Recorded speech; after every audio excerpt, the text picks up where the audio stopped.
හයිබන් සියලු දෙනාටම Karl Marx මිය ගිහිල්ලා මාර්තු 14 වෙනිදාට අවුරුදු 143ක් වෙනවා. අවුරුදු 143ක් ගිහිල්ලා කාල් මාක්ස් ගැන අපි අද කතා කරන්නේ ඇයි? කාල් මාක්ස් ගැන එච්චරටම කතා කරන්න තියෙන වටිනාකම මොකක්ද? කාල් මාක්ස් කියන්නේ කවුද? අද අපි කතා කරන්නේ ඒ සම්බන්ධව. මේ සමාජයේ ජීවත් වෙන ඔබ අපි සියලු දෙනාම මේ සමාජයේ තියෙන විවිධ ගැටලු අභියෝග අර්බුද අත්දැකීමෙන්ම දන්නවා. මේ අර්බුද වලට හේතුව මොකද්ද? මේක ලෝකයේ විවිධ කණ්ඩායම් විවිධ පුද්ගලයන් විවිධ ආකාරයෙන් විග්‍රහ කරනවා. සමහරෙක් මේක තමන්ගේ කර්මය කියලා විග්‍රහ කරගන්නවා. එහෙම නැත්නම් මේක මිනිසුන්ගේ කම්මැලිකම කියලා විග්‍රහ කරගන්නවා. එහෙම නැත්නම් තව කෙනෙක් මේක තමන් ලබා උපන් හැටි කියලා විග්‍රහ කරගන්නවා. තව සමහරෙක් මේක තමන් උත්සාහවන්ත නැති නිසා කියලා විග්‍රහ කරගන්නවා. මේ ආකාරයට මේ සමාජයේ තියෙන ඇති නැති පරතරය, දුප්පත් පොහොසත්කම, විවිධ පීඩනයන්ට මිනිසු ලක්වීම, තවත් පිරිසක් සතුටින් සිටීම, තවත් පිරිසක් දුකින් සිටීම, මෙන්න මේ ආකාරයේ තියෙන සමාජ විෂමතාවය, මිනිසු පීඩාවට පත්වීම විවිධාකාරයෙන් විග්‍රහ කරගන්න සමාජයක මේකට හේතුව මොකක්ද කියන එක විද්‍යාත්මකව ඓතිහාසිකවම පෙන්නලා දීපු මහා දාර්ශනිකයා තමයි කාල් මාක්ස් කියලා කියන්නේ. අපි බලමු කාල් මාක්ස් මේ ගැන මොකද්ද කරපු විග්‍රහය කියලා. කාල් මාක්ස් කියනවා මේ සමාජයේ තියෙන මේ අර්බුද වලට හේතුව තමයි සූරා කෑම. මොකද්ද මේ සූරා කෑම කියලා කියන්නේ? කවුද සූරා කන්නේ? කවුද සූරා කෑමට ලක් වෙන්නේ? කාල් මාක්ස් කියනවා මේ සමාජ ක්‍රමය අපි හඳුන්වන්නේ ධනේශ්වර සමාජ ක්‍රමය කියලා. ධනේශ්වර සමාජ ක්‍රමය කියන්නේ ලෝකයේ තිබිච්ච පළවෙනිම සමාජ ක්‍රමය නෙවෙයි. මීට කලින් තවත් සමාජ ක්‍රම තිබිලා තියෙනවා.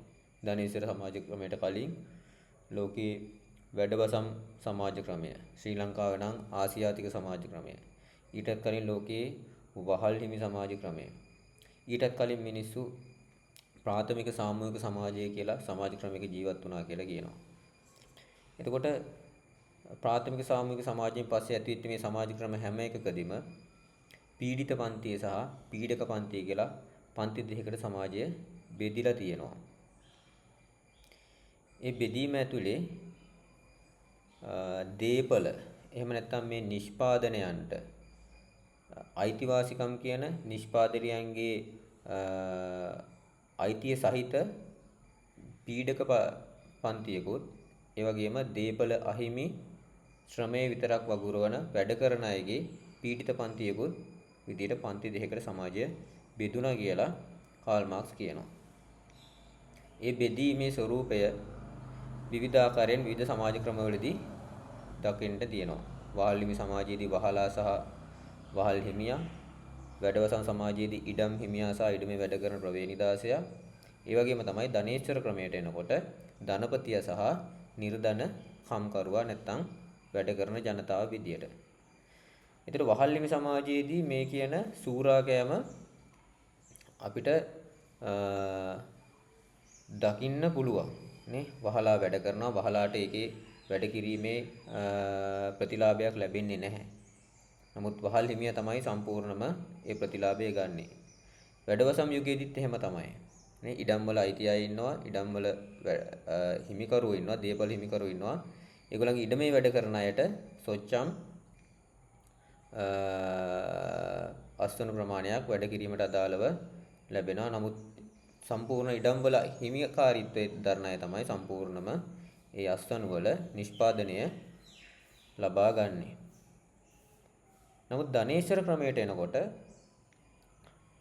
මේ සූරා කෑම කියන එක අපිට පේන්නේ නැහැ. කාල් මාක්ස් විද්‍යාත්මකව ආර්ථික විද්‍යාත්මකව මේක පැහැදිලි කිරීම කරා දාස් කැපිටල් කියන පොත හරහා. එතකොට ධනේශ්වර ක්‍රමය ඇතුළේ කොහොමද සූරා කෑම සිද්ධ වෙන්නේ?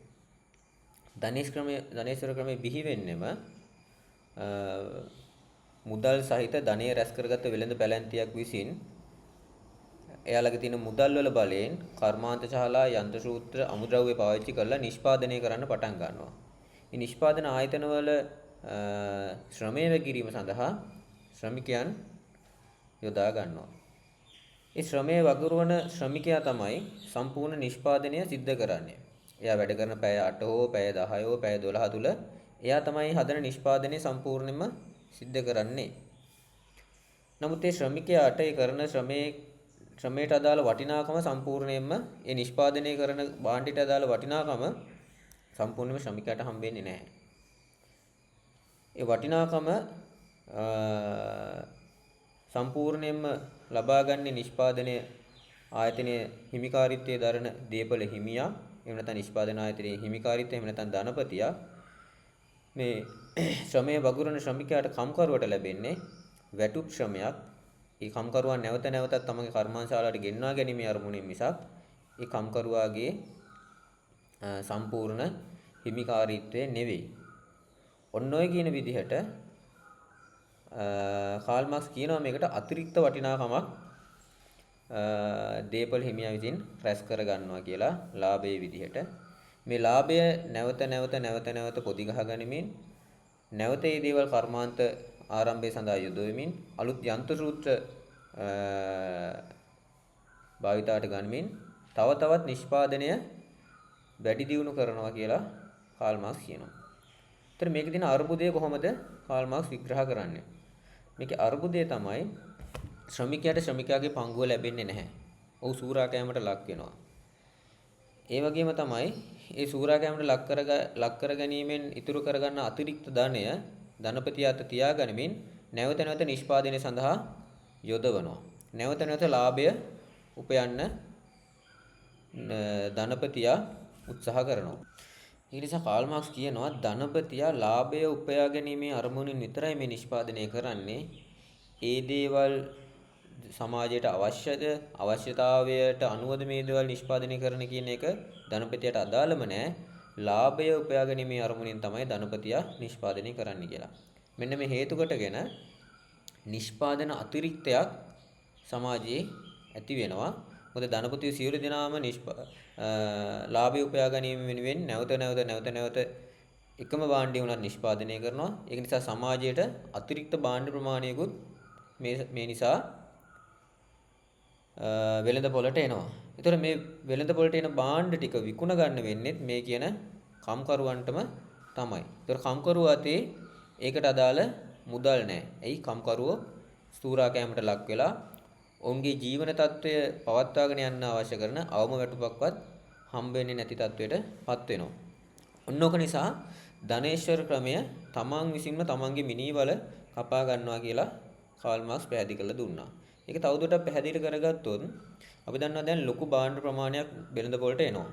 එතකොට ඒ ටික ගන්න සිද්ධ වෙන්නේ කාටද? ඒ ටික ගන්න සිද්ධ වෙන්නේ ඔය නිර්ධන පන්තියේ ජනතාව විසින්ම තමයි. ඒගොල්ලෝ තමයි පාරිභෝගිකයෝ වෙන්නේ. ඒත් ඒගොල්ලන්ට අතේ මුදල් නැහැ නේ, සොච්චම් වැටුපක් නේ හම්බෙන්නේ. ඒතර ඒකට මොකද්ද ධනපතියා අරන් තියෙන විසඳුම? ඒකට අරන් තියෙන විසඳුම තමයි වෙළඳ දැන්වීම් දාලා මිනිසුන්ගේ මනස වෙනස් කරලා කොහොම හරි නැවත භාණ්ඩ මිලදී ගැනීමේ දිශාවට මිනිසුන්ගේ මනස වෙනස් කරනවා. උකට අපි කියනවා පරිභෝජනවාදී කියලා. නේ? භාණ්ඩ Tamanට අවශ්‍යතාවය නොතිබුණත් ඒක ගන්න මට්ටමට මිනිසුන්ගේ මනස වෙනස් කරගන්න වෙළඳ දැන්වීම් පාවිච්චි කරලා ඒ වෙළඳාමට හිමිකාරීත්වයේ දරන ධනපති කණ්ඩායම් වෙළඳ ධනපතියන් කටයුතු කරනවා. ඒ වගේම තමයි එහෙම මිලදී ගන්නත් මිනිස්සු අතේ සල්ලි තියෙන්න ඕනේ. ඒකට එහෙම සල්ලි යක් මිනිසුන්ගේ වැටුප විදිහට ලැබෙන්නේ නැති නිසා තවත් ධනපති කණ්ඩායමක් බිහි වෙනවා මූල්‍ය ධනපතියෝ කියලා. ඒකට මේ මූල්‍ය ධනපතියෝ තමයි මේ වැඩ කරන ජනතාවට හිමි වැටුපක් ලැබෙන්නේ නැති නිසා ඒගොල්ලොන්ගේ අතට ණය සාහනයක් ලබා දීලා එහෙම නැත්නම් ක්‍රෙඩිට් කාඩ් එකක් ණය සාහනයක් ලබා දීලා අර අවුරුදු 10ක් 15ක් ඉස්සරහට ලැබෙන්න තියෙන වැටුප ණයක් විදියට දීලා ඒ වැටුප කපා ගන්නවා. ඒ නිසා අර අවශ්‍ය වැටුප ලැබෙන්නේ නැහැ. නමුත් ඒක වෙනුවට ණයක් දීලා අවුරුදු 5ක 10ක ඉස්සරහට ලැබෙන්න තියෙන වැටුප තමයි ඒ කපා ගන්නෙ. ඒතර ඔන්නෝ කියන විදිහට මිනිස්සු අතට ණයක් විදිහට හරි සල්ලි දීලා මේ චක්‍රය කරකවා ගන්න කොහොම හරි නේ අර අධික ලෙස නිෂ්පාදනය කරන භාණ්ඩ ටික මිනිසුන්ට පරිභෝජනය කරන්න අවස්ථාව හදලා දෙන්න ධනපතියා උත්සාහ කරනවා. ඒතර මේක කොයිතරම් දුරට සාර්ථක වෙනවද කියන එක ප්‍රායෝගිකව ගත්තොත් දිගටම අපිට පැහැදිලි එක දිගටම මේ චක්‍රය ගෙනියන්න හැකියාවක් නැහැ. තවත් පැත්තකින් මේ ධනපතියා ලාභය අරමුණු කරගෙන විතරක් නැවත නැවත නිෂ්පාදනය කිරීම හරහා ඉදිරි පරම්පරා ගණනාවකට නිෂ්පාදනය කරන්න අවශ්‍ය කරන අමුද්‍රව්‍ය ස්වභාවික සම්පත් අපේ පරම්පරාව තුළම විනාශ කරලා දානවා. විශේෂයෙන් ගස්, ජලය, පස, ස්වභාවික සම්පත් මේ සියල්ලම ධනපතියා විසින් කිසිම අර පරිශ්‍රමකින් තොරව ලාභය අරමුණු කරගනිමින් අධි නිෂ්පාදනයක් ඇති කරන්න පාවිච්චි කරනවා. ඒ වගේම තමයි මිල පාලනයේ තබා ගන්න ඒ අධික නිෂ්පාදන සමහර විට විනාශ කරන්න පවා ධනපතියා පෙළඹෙනවා. නිසා පරිසරය පිළිබඳව කිසිම තැකීමකින් තොරව ජනතාවගේ මිනිස් සංහතියේ ලෝකයේ අනාගතය පිළිබඳව කිසිම තැකීමකින් තොරව ධනපතියා විසින් මේ අධික නිෂ්පාදනයක් කරන්න පෙළඹිලා තියෙනවා ලාභය අරමුණු කරගෙන. ඒ වගේම තමයි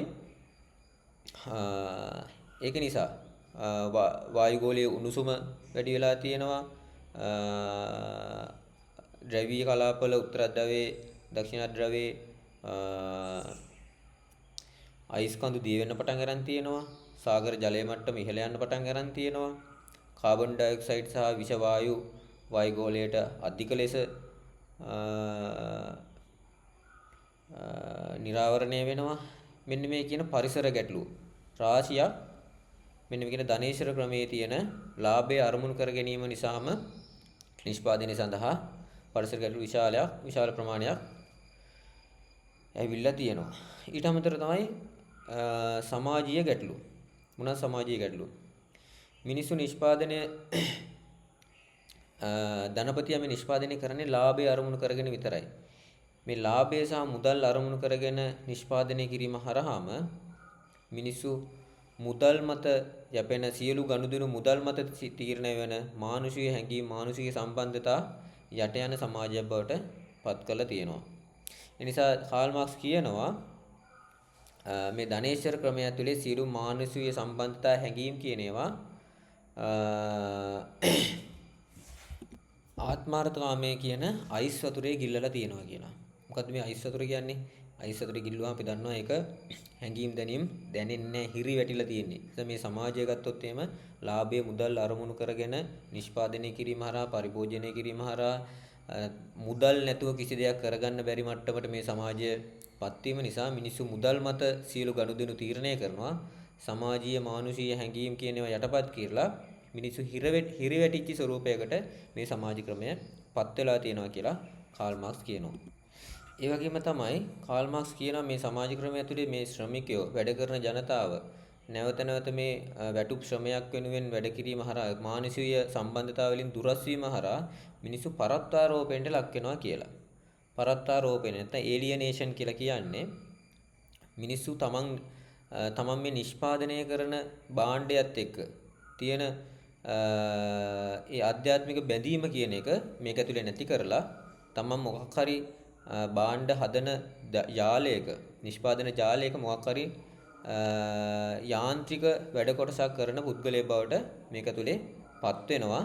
ඒ වැඩ කිරීම සිද්ධ කරන්නේ කිසියම් වූ සමාජ වගකීමක් විදියට හෝ සමාජ සම්බන්ධතාවයක් විදියට නෙවෙයි තමන්ට දිනේ අවසානයේ හෝ මාසයේ අවසානයේ ලැබෙන වැටුප වෙනුවෙන්. නිරන්තරයෙන් මිනිස්සයා මෙන්න මේ විදිහට යාන්ත්‍රික වැඩ කොටසක් කරන යාන්ත්‍රික තත්වයට පත්වීම ඇතුලේ මිනිස්සයා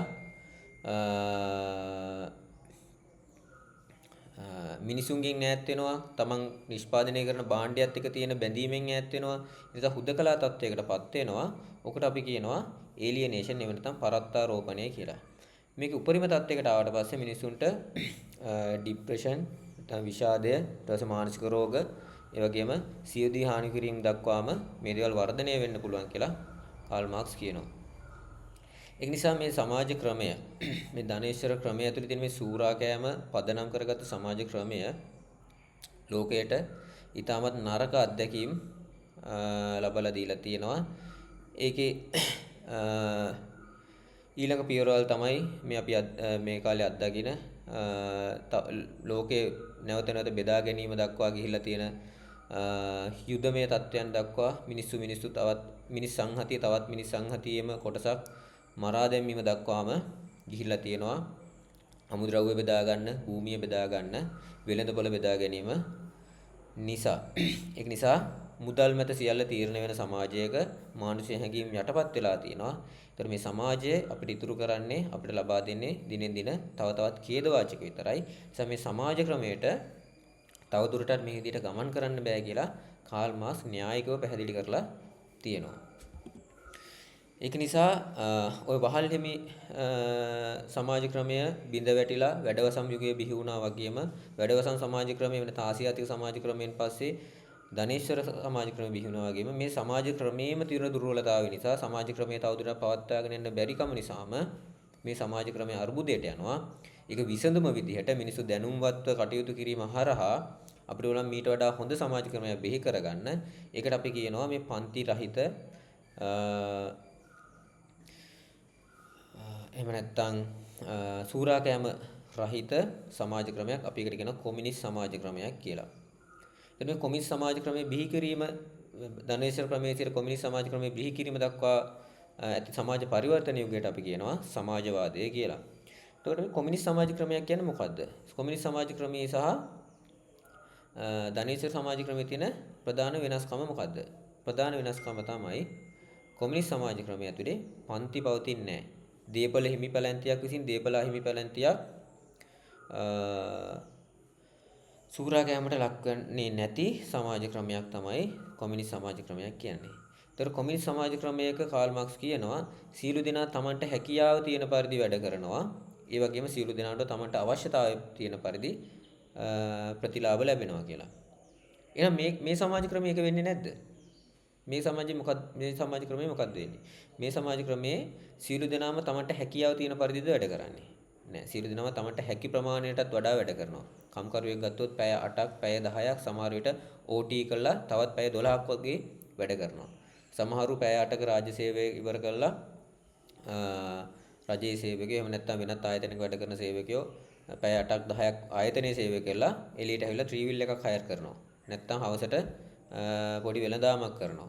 ඔන්න ඔය විදිහට තම වැඩ කරන ප්‍රමාණය වැඩ කරන කාලය තව තවත් වැඩි කරගනිමින් තමන්ට හැකි ප්‍රමාණයටත් වඩා මිනිස්සු වැඩ කරනවා මේ සමාජ ක්‍රමය ඇතුලේ. නමුත් මිනිසුන්ට ලැබෙන්නේ තමන්ට අවශ්‍ය ප්‍රමාණයම ලැබෙනවද? අවශ්‍ය ප්‍රමාණයවත් ලැබෙන්නේ නැහැ මේ සමාජ ක්‍රමය ඇතුලේ. නේ? ඒක නිසා තමයි මිනිස්සු ලෝන් දාන්නේ. තමන්ට මේ වැඩ කරන ප්‍රමාණයට අදාළ වටිනාකම ලැබෙනවා නම් මිනිසුන්ට ඒක ප්‍රමාණවත් තමන්ගේ දෛනික ජීවිතය ගත කරන්න. නමුත් මේ ප්‍රමාණවත් නැති නිසා තමයි මිනිස්සු ලෝන් එකක් දාන්නේ. ඒ ලෝන් එකක් දාන්නේ තමන්ට ඉස්සරහටත් ලැබෙන්න තියෙන වැටුප දැන් අපිට ලබා ගන්න අවශ්‍යතාවය තියෙන නිසා. ඒ නිසා මේ සමාජ ක්‍රමයේ මිනිස්සු තමන්ට හැකි ප්‍රමාණයටත් වඩා වැඩ කරලා හෙම්බත් වෙනවා, පීඩාවටපත් වෙනවා, පීඩනකින් ජීවත් වෙනවා. නමුත් අවශ්‍ය ප්‍රමාණයවත් ලැබෙන්නේ නැති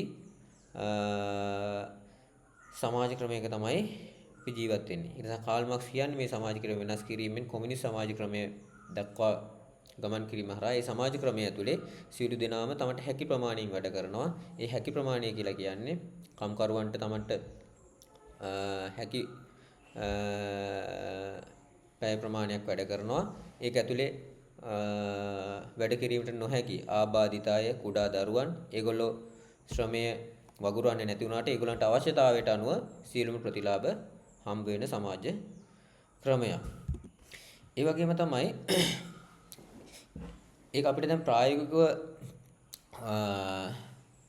පැහැදිලි කරගන්නත් පුළුවන් මේ සමාජ ක්‍රමයේ ධනේශ්වර සමාජ ක්‍රමයේ මේ තියෙන නිෂ්පාදනය නේ මේ අපි ගත්තොත් ආහාර ගත්තොත් එහෙම මේ ලෝකයේ ඉන්න සියලු ජනතාවට අවශ්‍ය ප්‍රමාණයට කන්න තරමටම ආහාර නිෂ්පාදනය කරනවා. නමුත් මේ සමාජ ක්‍රමයේ තියෙන බෙදී යාමේ විෂමතාවය නිසා ඒ ආහාර සාධාරණ ලෙස බෙදිලා යන්නේ නැහැ.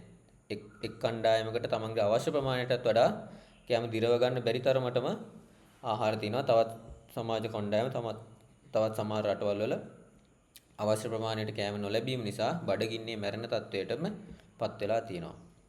එතන අනිත් යටිතල පහසුකම්, යාන වාහන, ඇඳුම්, අනිත් සෞඛ්‍ය පහසුකම්, අධ්‍යාපනය පවත් සමාජ කණ්ඩායම් වල තව රටවල් වල අවශ්‍ය ප්‍රමාණයට වඩා ඒ පහසුකම් තියෙනකොට ඒ පහසුකම් අවශ්‍ය ප්‍රමාණයට තරමටවත් නැති සමාජ කණ්ඩායම් රටවල් තියෙනවා. ඒක නිසා මේ තාක්ෂණයේ යන්ත්‍ර සූත්‍රවල දියුණුව විසින් මේ නිෂ්පාදනය මිනිසුන්ගේ අවශ්‍ය ප්‍රමාණයට දැන් වර්ධනය වෙලා තිබුණත් ඒ සාධාරණ බෙදී යාමේ නැතිකම නිසා මිනිසුන්ට ඒක ප්‍රතිලාභ ලැබෙන්නේ නැහැ. ඒක කොමියුනිස්ට් සමාජයක තියෙන ප්‍රධානම ගුණය තමයි මිනිසු ආර්ථිකයට බද්ධ කරගන්නවා වගේම ඒ ප්‍රතිලාභ සාධාරණ ලෙස බෙදලා යන සමාජයක තමයි කොමියුනිස්ට් සමාජය කියලා කියන්නේ. ඒ නිසා කාල් මාක්ස් කියනවා මේ සමාජ ක්‍රමයේ අර්බුදයට යනවා. ඒ සඳහා ඒ අර්බුදයට යන සමාජ ක්‍රමය වෙනස් කරලා අලුත් සමාජ ක්‍රමයක් බිහි කරන්න. ඒ කියන්නේ කොමියුනිස්ට් සමාජ ක්‍රමයක් බිහි කරන්න සියලුම නිර්ධනයන්ට එක්වන්න කියලා කාල් මාක්ස් කියනවා. කාල් මාක්ස් කියනවා සකල ලෝකවාසී නිර්ධනයනි එක්වව් ඔබට අහිමි වීමට විලංගු හැර අන් කිසිවක් නොමැති කියලා. මේ සමාජ ක්‍රමයේ තියෙන මේ කම්කරු පන්තියට වැඩ කරන ජනතාවට අපිට අහිමි වෙන්න දෙයක් නැහැ. දැනටත් අපිට අහිමි වෙලා තියෙන්නේ. අපි වැඩ කරන සම්පූර්ණ ශ්‍රමයෙන් වැඩිපුර පංගුවක් උරාගන්නේ මේ ධනපති කණ්ඩායම. ඒ නිසා අපිට අහිමි වෙන්න දෙයක් නැහැ. අලුත් සමාජ ක්‍රමයක් ඇති කිරීම වෙනුවෙන් එක්වන්න කියලා කාල් මාක්ස් කියනවා. ඒ වගේම තමයි මේ සමාජ ක්‍රමයේ මේ තියෙන අසාධාරණ සමාජ ක්‍රමයේ ආර්ථික ව්‍යුහය එළියට පේන්නේ නැති වෙන්න මේ සමාජ ක්‍රමයේ මේ සූරා කෑම කියන එක හංගලා ඒ වෙනුවට මේ ආර්ථිකයේ තියෙන අර්බුදය සැබෑ අර්බුදයේ ප්‍රශ්නය යට ගහලා ඒ වෙනුවට වෙනත් මතවාදයන් විසින් මේක වහලා තියෙනවා. ඒක නිසා තමයි මම අර මුලින් කිව්වේ මේක කර්මය නිසා එහෙම නැත්නම් උත්සාහවන්ත නැතිකම නිසා, දිලිඳුකම නිසා, පින්පව් නිසා මේ දේවල් මේ විෂමතාවය වෙනවා කියලා මේ සමාජ ක්‍රමය විවිධාකාරයට විග්‍රහ කිරීම කරලා තිනවා. ඒ නිසා කාල් මාක්ස් කියනවා ඕනෑම සමාජ ක්‍රමයක රජ කරන මතවාදය තමයි පාලක පන්තියේ කැමැත්ත නැත්නම් පාලක පන්තියේ මතවාදය කියලා. ඒක නිසා මේ සමාජ ක්‍රමයේ රජ කරන මතවාදය තමයි ධනේශ්වර ක්‍රමයේ මතවාදය. ඒ නිසා ධනේශ්වර මතවාද වලින් තමයි මෙන්න මේ කියන සැබෑ ප්‍රශ්නය යට ගහලා ඒ වෙනුවට අර පෙර කිව්වාගේ වෙනත් විදිහකින් මේ ප්‍රශ්න විග්‍රහ කරලා තියෙන්නේ. ඒ නිසා සැබෑ ප්‍රශ්නෙට විසඳුම තමයි මේ සමාජ ආර්ථික ක්‍රමයේ තියෙන ප්‍රශ්නයක් මේක වෙනස් කරන්න නම් ආර්ථික ක්‍රමය වෙනස් කරන්න ඕනි. ආර්ථික ක්‍රමය වෙනස් කරන්න නම් මේකට තියෙන්නේ දේශපාලන ප්‍රවේශයක්, දේශපාලන ව්‍යුහයකින් තමයි මේ ආර්ථික ක්‍රමය අපිට වෙනස් කරන්න වෙන්නේ. ආර්ථික වෙනස්කම් කිරීම හරහා තමයි මේ සමාජ ක්‍රමයේ තියෙන මේ කියන ඇති නැති පරතරය එහෙම නැත්නම් දීපල හිමිපන්ති විසින් දීපල අහිමිපන්ති සූරා ගෑම කියන එක ක්‍රමයෙන් ඉවත් කරමින් පන්ති රහිත කොමියුනිස්ට් සමාජ ක්‍රමයක් බිහි කරන්න පුළුවන් වෙන්නේ. නිසා මෙන්න මේ කියන ඊටමත් වැදගත් ලෝකෙන් හැංගිලා තිබිච්චි ලෝකෙට යට වෙලා තිබිච්ච මෙන්න මේ කියන සැබෑ සත්‍ය ලෝකෙට ඉදිරිපත් කරපු මහා දාර්ශනිකයා තමයි කාල් මාක්ස්. එතන කාල් මාක්ස් මිය ගිහිල්ලා අවුරුදු 143ක් ගිහිල්ලත් කාල් මාක්ස් අපි කියවන්න ඕනේ. ඒක නිසා මේ කියන සත්‍ය නොදැන අපි ජීවත් වෙනවා කියලා කියන්නේ ධනේශ්වර සමාජ ක්‍රමයක මේ සමාජ ක්‍රමයේ තියෙන මේ සැබෑ අර්බුදය, මේ ආර්ථික අර්බුදය නොදැන ජීවත් වෙනවා කියන්නේ ඒක හරියට අපි මානසික ව්‍යාධියෙන් පෙළෙන රෝගීන් ඉන්න රෝගී බාට්ටුවක අපි එහෙම පිරිසක් එක ඉන්නවා කියලා හිතන්නේ නැතුව ජීවත් වෙනවා වගේ තත්වයක්. එතකොට අපි හිතන්නේ මේක තමයි යථාර්ථය කියලා. නමුත් යථාර්ථය ඒක නෙවෙයි. අපි මේ ජීවත් වෙන්නේ විකෘති සමාජ ක්‍රමයක. මේක නෙවෙයි සැබෑ මනුෂ්‍යත්වයේ පිරිච්ච සමාජ ක්‍රමය. මේක නෙවෙයි සැබෑ මනුෂ්‍ය හැඟීම් මනුෂ්‍ය බැඳීම් තියෙන සමාජ ක්‍රමය. අපි මේ ජීවත් වෙන්නේ මනුෂ්‍ය හැඟීම් යට වෙච්ච ඒ වෙනට මුදල් මත සියල්ල තීරණය කරන විකෘති සමාජ ක්‍රමයක. මේ මුදල් මත සියල්ල තීරණය කරන සමාජ ක්‍රමයක් වෙනුවට සියලු දෙනාම සාමූහිකව වැඩ කරන සමාජ ඒ යහපැවැත්ම සමාජයේ ප්‍රගමණය වෙනුවෙන් සියලු දෙනා වැඩ කරන ඒ වැඩ කිරීම එක්ක ලැබෙන ප්‍රතිලාභ සමාජයේ නිෂ්පාදනයන් වල ප්‍රතිලාභ සියලු දෙනාට සාධාරණව ලැබෙන සමාජයක මුදල් කියන එක අවශ්‍ය වෙන්නේ නැහැ. එතන තියෙන සමාජීය බැඳීම්, වගකීම්, වගවීම් විතරයි. එන්නේ වගේ සමාජ ක්‍රමයක මේ ධනේශරකමේ තියෙන අර්බුද කිසිවක් අපිට දකින්න ලැබෙන්නේ නැහැ. එන්නේ කියන සමාජ ක්‍රමයේ බිහි කිරීම වෙනුවෙන් අපි එකතු වෙමු, අවබෝධයෙන් වැඩ කරමු කියලා මතක් කරමින් අදට ගිහිල්ලා එන්නම්. අලුත් මාතෘකාවකින් අපි හම්බෙමු. ජය වේවා.